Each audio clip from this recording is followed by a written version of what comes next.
everybody, welcome back to another episode of Dr. Movie, where I'm driving in my car and talking about movies. Yeah, that's right.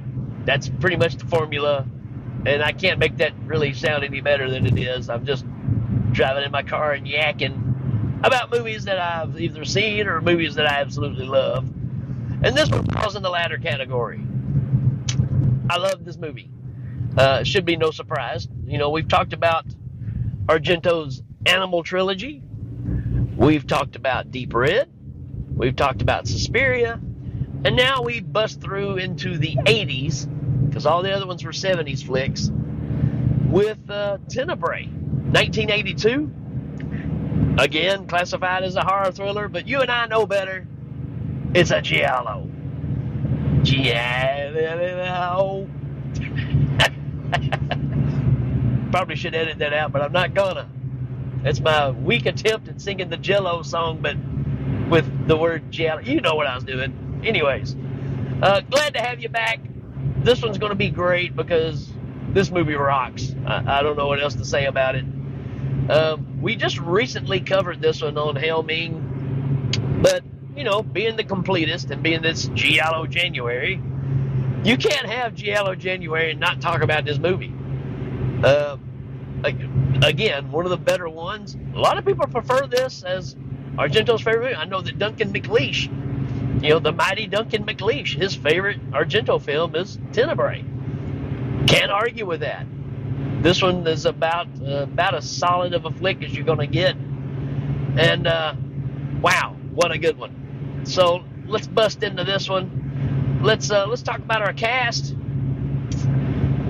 First and foremost, we've got Dario Argento, right?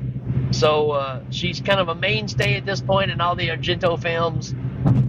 And, you know, there's a story behind her characters as the years go on in the Argento films. And it's all based on how well their relationship was going. Not to really give anything away on this one, but it seems like the further they go in their relationship, the more bad things happen to her characters in the movies. And that's just a weird little anecdote there to have in your pocket. You can do a little research on that and just start putting together the picture of these movies and what that means, right? Got Anthony Francisca in this, playing Peter Neal. And he's an author, kind of like a Stephen King kind of guy, right? So he's writing these horror novels. And, hey, John Saxon, you remember what I said? If you got John Saxon in your movie, I'm your boy. I'm there, right? So you got John Saxon in here as well. You got John Steiner in here, which we saw him also in,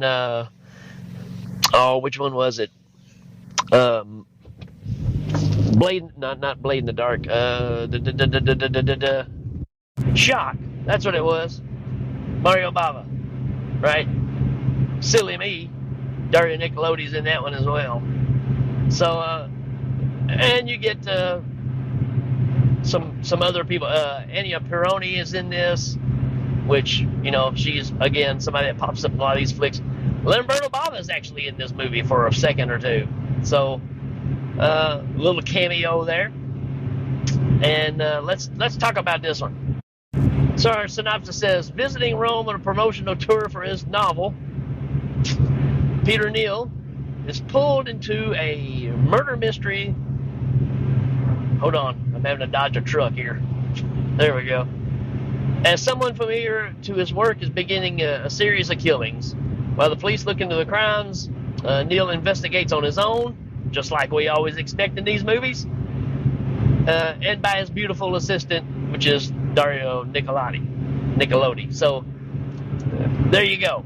Copycat killer, right? Reading stories in his books and then going around and killing everybody just like in the books, which obviously leads to the cops questioning him. You know, is he using this as his own outlet, you know, and blaming it on somebody else? Who knows? Is it the assistant? Is it the plumber? Is it Mr. Plum, Mr. Mustard? Is it Tommy Aldridge? We don't know, right? That's the whole point of watching this, is figure out who's doing the murders. And again, stylistically, it's what you expect from Argento. It's top notch. It's got some great scenes in it. Not to give too much away, but like in most cases with these flicks, you kind of have the flashback thing, right? Just like in Deep Red, just like in a lot of these we've talked about, there's usually something that's happened in the past that they've locked away in their mind, never to return, but then something hits that switch and turns it back on, and it drives them crazy and they have to react, right? So there's a piece of that in this, but at the same time, they're using the styles and the information from Peter Neal's books to do this, right? Also, at this point, Argento was under a lot of heat.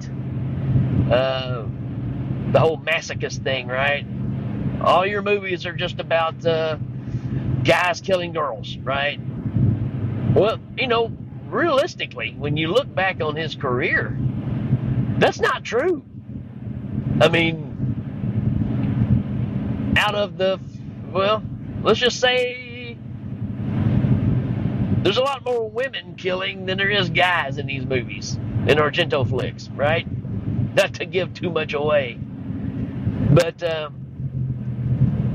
he was going under a lot of scrutiny because of this, because you're giving men bad thoughts of how they can control women, all this kind of stuff. But really, if you look back on his career and these movies, if you start thinking about it, not true at all. Yes, a lot of the victims are women, but you know what? There's a lot of guys get killed too, right? Equal opportunity killing. That's what we want. But yeah, man, again, John Saxon, can't go wrong there.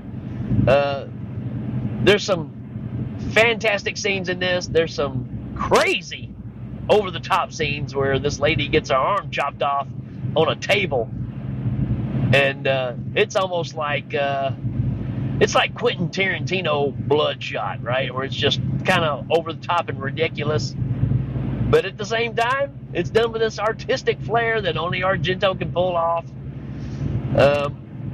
There's a great scene in this where it's a crane shot, and I don't know if this is early computerized, calculating all the moves, or if it's all done by hand. I want to say it's by hand. But there's a scene where these ladies that live together, and there's a killer breaking into the house, and you get to see all these different shots of how it all is in real time with this crane shot that's happening outside the house. And again, it's just so artistic and so well done. You kind of want to just stand up and clap. I mean, it's, again, he was so on top of his game at this point. And what I love about these movies is, even as on top of his game as he was, he didn't mind throwing something out there that's pretty outlandish. Like I said, the kill scene with the arm is over the top, and I kind of like that. I like that aspect of, again, the whole trick to all of this, or the whole purpose for me as a film watcher, is show me something I haven't seen before. And by golly, you get it here. The story kind of feels familiar, right?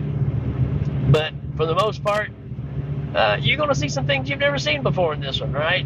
But everything has this artistic flair to it that only Argento can deliver. And that's what he's known for, right? This is a great flick. I did not get this one right. Well, let's just say, and I'm going to, if you're a Scream fan, Scream kind of pulls from this too, right? In a way, it's a little bit of a twist, but there's no doubt that that concept might have come from this flick, right? Also, you've got a change of look with this, right? We just went through Suspiria with all the lights and the darkness, right? So much darkness. This one's very pastel, very bright, very 80s. And so it was a whole different feel to it as well. And you just can't go wrong with this one. And again, these are so hard to talk about and not give anything away. But there's plenty of twists and turns. There's plenty of hatchets to the skull. This is a solid flick that has to be in your collection if you're a giallo fan. Has to be watched if you're interested in any kind of murder mystery. This is just one of the best ones. It's very sleek, and I think that's the next step, and that may be what the draw is for a lot of people thinking, or liking this one the best. It kind of gets rid of that 70s clutter, the slow burn. It kind of pulls that out of that, and this one's a lot more in your face and just moves. So yeah, maybe cocaine was involved, I don't know, but that seems to be where everything changed, because if you've been listening to the show any at all, I do love the 70s and that slow burn kind of thing, but there's obviously, when you hit 81 right in there, that changes. We get rid of that, and we're going for more of a bam, bam, bam, just making it happen. So this is kind of the first Argento film that does that. Maybe the appeal, right? But overall, again, you can't beat this one. It's easily 5 out of 5 for me. Argento in his heyday, you really can't beat this time period of his movies. Even though the next one we talk about has its problems, but for the most part, still fantastic when you compare it to other works that are out there. But you cannot go wrong with Tenebrae.